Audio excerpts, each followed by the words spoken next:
Hello, on va vous parler de drame. Alors un drame, c'est pas spécialement un film de chialeux, hein. Quoique on peut avoir la larme à l'œil en voyant un bon drame, puisqu'en fait un drame c'est avant tout un film qui se veut d'être réaliste et de parler de l'être humain.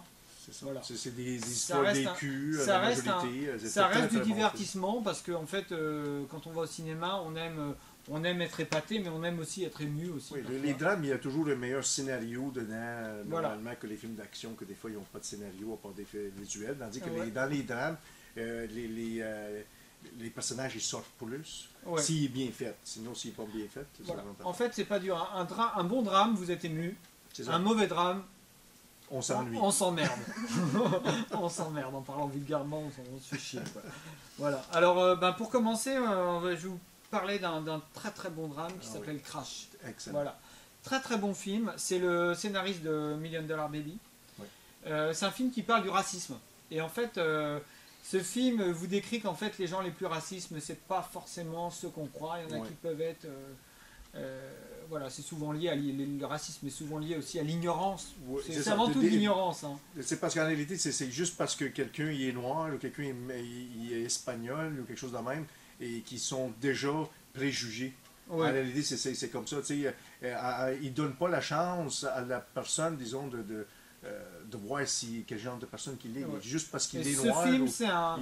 C'est très très bon. Ce film, c'est un chassé-croisé de personnages, de noirs, d'espagnols, de Oui. blancs qui se croisent dans un Los Angeles. Ça se passe à Los Angeles. Hein. Ouais. Et en fait, quand on arrive à la fin, on c'est s'aperçoit qu'il y a un lien entre. C'est vraiment un tressage. Et moi j'ai beaucoup aimé l'histoire des Chinois à la fin, là, les Vietnamiens, c'est énorme. Toutes les histoires qui se rencontrent en réalité sont quand on arrive à la fin, on est scotché, quoi. Le scénario, excellent. Bon. Excellent scénario, puis il a gagné l'Oscar du meilleur film de l'année, qu'il méritait, je pense il y a 3 ans, là, puis il méritait. Très bon film. Excellent film. Si ça peut permettre aux gens d'être moins ignorants de voir ce film, faut vraiment le voir, quoi. C'est vraiment un petit bijou, quoi, vraiment à voir. Si quelqu'un dit que ce film-là n'est pas bon, il n'est pas normal.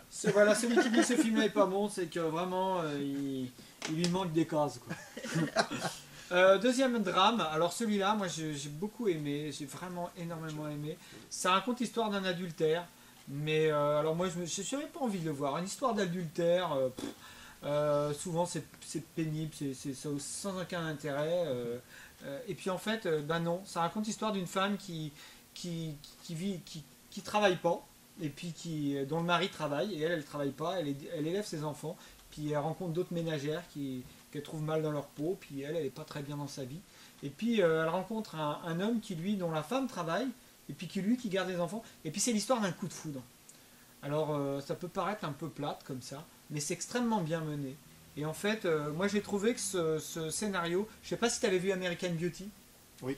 Et ben j'ai trouvé que ce scénario était à la hauteur d'American Beauty. Ouais. Quoi. Ah ouais. Peut-être moins drôle qu'American Beauty, mais mais c'est à la hauteur d'American Beauty, c'est extrêmement fort. En tout, Jennifer Connelly est très belle. Kate Winslet, elle a un charme énorme. Elle m'a rappelé Annie, mon ex. Elle a un petit côté pareil. Quoi. Vraiment, j'ai trouvé trop mimi. Et vraiment, enfin, en tout cas, c'est un très très beau film. Quoi. Voilà. Moi, vraiment, je vous conseille Little Children. Quoi. On va essayer d'écouter. Transamerica. Alors, Felicity Hullman. Je ne sais pas si vous avez vu ce film. Felicity Hullman, c'est l'actrice qui joue dans Desperate Housewives. Voilà. Et là, elle le joue. Tu l'as vu ou pas? Je l'ai vu, mais ça fait longtemps. C'est un road movie. Ça raconte l'histoire d'un. Elle joue le rôle d'un transsexuel. Ouais. Elle joue le rôle d'un transsexuel qui part à la recherche de son fils, je crois. Lui, il ne sait pas que c'est son père, en fait. Et, elle part et elle a décidé de se faire opérer. Alors l'histoire peut paraître un peu glauque comme ça, mais en fait c'est très drôle. Ce film est très drôle et très émouvant. En tout cas, j'avais envie de le défendre. Des fois, on a des personnages dans les films, un peu comme dans les films d'Almodovar. On a des personnages comme ça qui peuvent paraître un peu... qui peuvent paraître pas attirants, quoi, parce que c'est des personnages un petit peu en dehors des règles de notre société. Et en fait, son personnage est extrêmement touchant. C'est vraiment un très très bon film, très drôle et très touchant, quoi, voilà. On a eu juste des bons commentaires. Ouais, tous les gens qui ont loué ont fait des bons commentaires.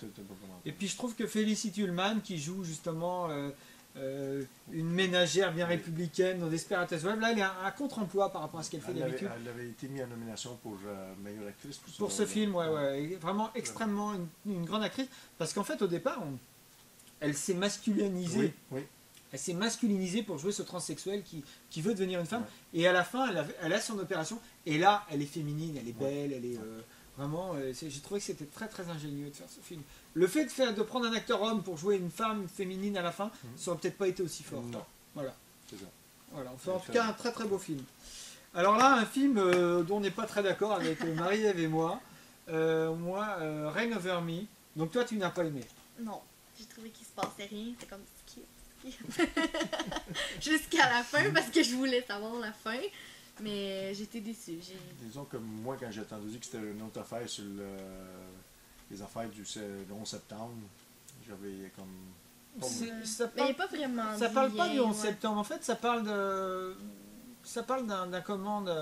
Don Cheadle, c'est un dentiste. Il est dentiste et puis en fait il travaille beaucoup. Il n'est pas très heureux dans sa vie. Il a une vie de famille, hein, tout ça, mais en fait il aimerait bien s'éclater un peu, mais il vit que pour son travail.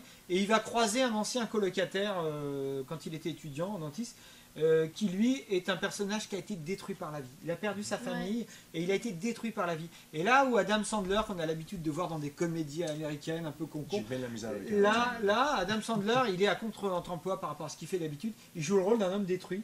Et moi il y a quelque chose que j'ai énormément aimé dans ce film, au-delà de cette histoire que je trouve très émouvante, c'est qu'en fait la façon dont New York est tournée. Moi souvent, j'étais à New York et la façon dont j'ai vu New York, j'ai retrouvé le New York que j'ai vu quand j'étais à New York, quoi.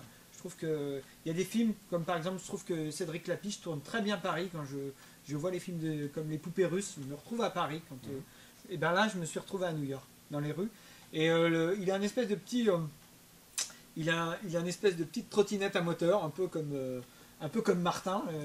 Il a la trottinette à moteur à Martin, et j'ai pensé à Martin, on va dire, parce que tout le générique, on le voit qui se balade dans New York, c'est sa petite trottinette à moteur. La petite trottinette à moteur joue un rôle un peu important dans le film. Elle a un rôle un peu important. Enfin, en tout cas, c'est un très très beau film. Si vous aimez New York, voyez ce film. Si vous aimez les drames et les belles histoires émouvantes, et si vous aimez New York, voyez ce film, quoi. Voilà. Bon. Tu l'as été à New York? T'aimes New York, toi, ou pas? Ouais. T'as pas reconnu New York? T'as pas trouvé que mais New non, York mais était c'est bien juste filmé? que je trouvais que l'histoire, il se passait comme rien. C'était comme, je m'attendais toujours à C'est un quelque drame? chose. Oui, mais il y en a des drames qui sont bons. Ouais. Celui-là, t'as pas aimé? Non, j'ai pas accroché. T'as pas accroché, ouais. Bon. Celui-là, tu l'as vu, t'as aimé par contre. Lui, j'ai aimé. Bucket. Ben moi, c'était drôle souvent. Moi, j'ai pas rigolé beaucoup, quoi. J'ai pas rigolé beaucoup. Deux super acteurs, hein, Jack Nicholson, Morgan Freeman, qui jouent le rôle de deux mourants. Deux hommes qui se savent condamnés. Et il y en a un qui est milliardaire, c'est Jack Nicholson, odieux au possible. Et en fait, ils décident de se faire un trip, de se faire une liste de tout ce qu'ils n'ont pas fait et qu'ils devront faire. Et puis moi, j'ai trouvé que c'était un peu trop américain, c'était un peu trop surfait. Et puis, quand je suis arrivé à la fin, j'ai vraiment été ému. J'ai trouvé que la fin était très belle. Moi, je trouve que la fin rattrape tout ce qui m'a un peu ennuyé pendant le reste du film. J'ai trouvé que c'était très fort. Enfin, en tout cas, un beau film à voir, en tout cas, à voir. Vraiment, enfin, on est d'accord sur ce film-là, quoi. On retourne à Jack Nicholson. Jack Nicholson vieux, Jack Nicholson jeune. Tu veux en parler de celui-là, Marcel? Ça, c'est vraiment un classique. Quand on parle de film classique, là, One Flew Over the Cuckoo's Nest, c'est probablement le film de Jack Vol Nicholson. au-dessus d'un nid de coucou. Oui. C'est un film qu'on peut dire que lui, c'est un bonhomme, en réalité, il va dans un centre psychiatrique, mais en réalité, il n'est pas malade. Voilà, il se fait enterner dans un centre psychiatrique pour ne pas aller en prison. C'est ça. Voilà. Mais l'affaire est là-dedans qu'en réalité, la meilleure thérapie pour les gens qui sont là-dedans, c'est vraiment de le faire des affaires que les hôpitaux, ils font faire. Les hôpitaux, c'est juste des pilules puis des affaires de même, tandis que lui, la thérapie, c'était des sorties puis des faire vivre. Voilà, ouais. Puis, souvent, les gens souffrent de pathologies qui sont liées à leur enfermement et à leur... mais on ne peut pas parler de film-là sans parler vraiment de la performance aussi de Ellen Burstyn qui avait gagné de meilleure actrice là-dedans. Mais tous les acteurs là-dedans sont très, très, très bons.